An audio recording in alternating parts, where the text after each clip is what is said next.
జిల్లా పరిషత్ ఉన్నత పాఠశాల చిట్యాల ఇన్ఛార్జ్ ప్రధానోపాధ్యాయుని రుద్రమదేవి మేడం, నాతోటి సహ ఉపాధ్యాయులు, ప్రియమైన విద్యార్థులు, ఈరోజు జనవరి 23 అంటే తెలుగు సంవత్సరం ప్రకారం మాఘశుద్ధ పంచమి రోజు తిథి, అంటే శ్రీ పంచమి అని కూడా ఉంటారు. దీన్ని మదన పంచమి.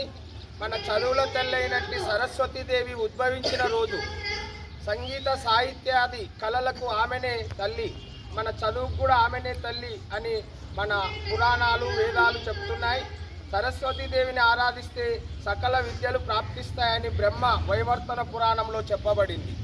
ఇంకొకటి, ఈరోజు పరాక్రమ దివస్ అంటే నేతాజీ సుభాష్ చంద్రబోస్ గారు జయంతి, వారు పుట్టినరోజు. నేతాజీ సుభాష్ చంద్రబోస్ అనగానే మనకు ఆయన స్వాతంత్ర పోరాట స్ఫూర్తి జ్ఞప్తికొస్తుంది.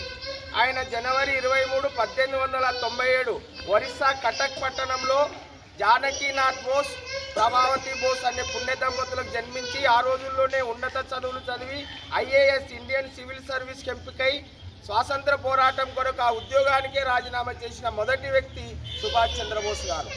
ఆ రోజుల్లో ఆయన ఆజాద్ హిందూ ఫౌజ్ స్థాపించిండు.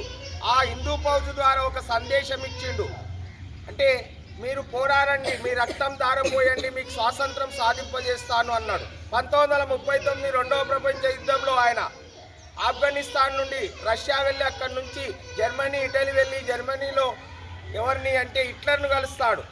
అంటే హిట్లర్ను పోలిన మనిషి ఒక మనిషి వచ్చి నేనే హిట్లర్ అంటే నువ్వు హిట్లర్ కాదు పో, మీ హిట్లర్ను పంపంటాడు.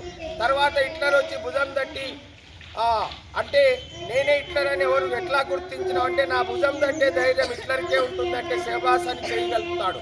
ఆ విధంగా ఆజాద్ హిందూ ఫౌజ్ ద్వారా తపాలా కరెన్సీ ఆంగ్లేయులకు సమాంతర ప్రభుత్వాన్ని నడిపి తర్వాత ఆయన పోరాటంలో 1945 ఆగస్టు 18 తైవాన్ నుంచి జపాన్ వెళ్తుండగా విమాన ప్రమాదంలో మరణించాడు. ఇప్పటికీ ఆయన మరణము అంటే ఒక వివాదాస్పదంగా ఉంది, ఆయన శవమే దొరకలేదు. కనుక భారతదేశం కొరకు ఈ విధంగా పోరాటం చేసిన ఆయన దేశభక్తిని, ఆయన స్ఫూర్తిని మీరు ఆదర్శంగా తీసుకోవాలని తెలియజేస్తూ ముగిస్తుంది.